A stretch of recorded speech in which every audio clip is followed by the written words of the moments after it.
Hi, Chuck Penn here. I want to turn you on to this particular video because this video has garnered more views than any of the videos that I've uploaded. In fact, maybe more than all of the others combined for some crazy reason or another. It's with an Egyptian gentleman that I interviewed at the Diop conference at Temple University.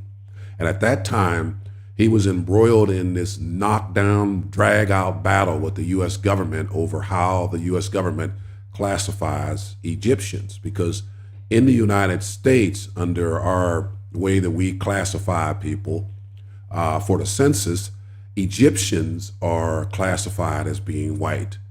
And he took exception to that. And he got a lot of pushback from the school system that he was working for. I'd love to know where Mustafa is at right now.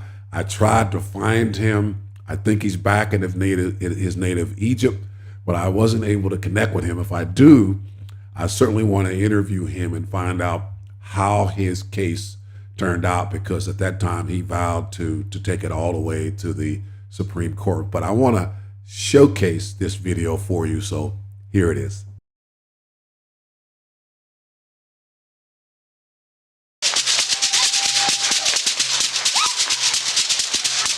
I am a black Egyptian. My father is much darker than I am. My mother is lighter than I am. In Egypt, people are identified by the religion first, not the race. So in Egypt, if you are Christian, you are a minority person. But if you're black, you're not a minority person. You are a part of the mainstream society. And I came from this background. And in Egypt, you identify as Arab and as Muslim. And in this country, when I first came, I identified myself as Arab American and Muslim first. And gradually, I became to identify myself as black. I came to the US in 1978, and I became a US citizen in 1985. When I became a US resident, I was told by the Immigration and Naturalization that I am white. And I told them that I'm black, and they said, no, in this country, you are white. All Arabs in this country, all Arab immigrants are white. I didn't pay much attention in the beginning to this, because in the Arab world, we identify with our ethnicity first as Arabs, and then with the race second as black or white or whatever. But in this country, you identify with your racial group first and then with your ethnicity second. Gradually, I became black first and Arab second. And I rejected my white classification publicly for the first time in 1987, in February, as a panelist in a function sponsored by the Association of the Study of Black Life and History in Detroit. I said that I belong to two minority groups. I am Arab American and Black American, and I'm racially black and ethnically Egyptian. I was harassed by my employer right after that. I work for a white school district. The superintendent is white. All the associate superintendents are white, even though that we provide services to 30% black population.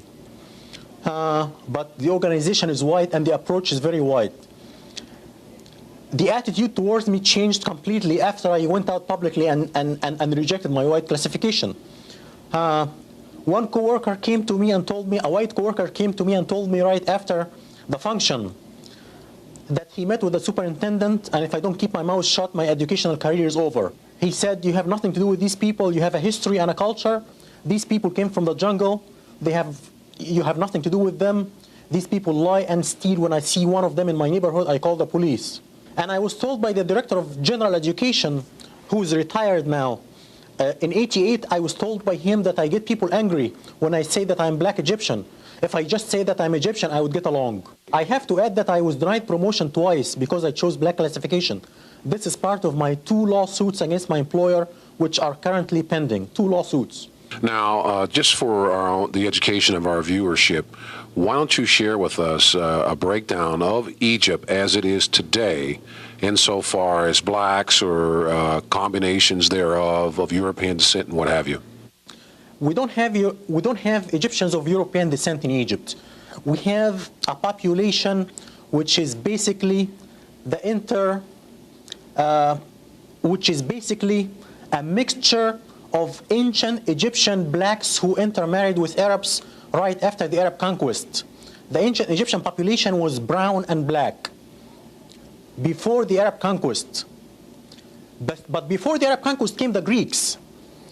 The ancient Egyptian population was in Egypt for thousands of years, the ancient Egyptian population was brown and black, and the Greeks came in 300 BC, and they started to intermarry with the local population, and then the Romans came and ruled from 70 BC until they were conquered by the Arabs and kicked out by the Arabs in the 7th century.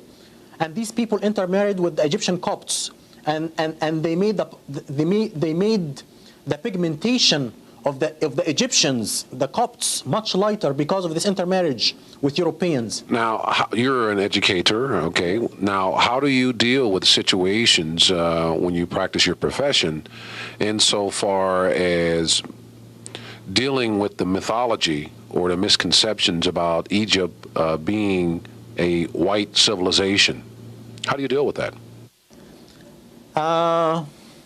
This is a big problem because Egypt, the ancient Egyptian civilization was a black civilization, and ancient Egyptians were black according to the Greek scholars and the Roman scholars.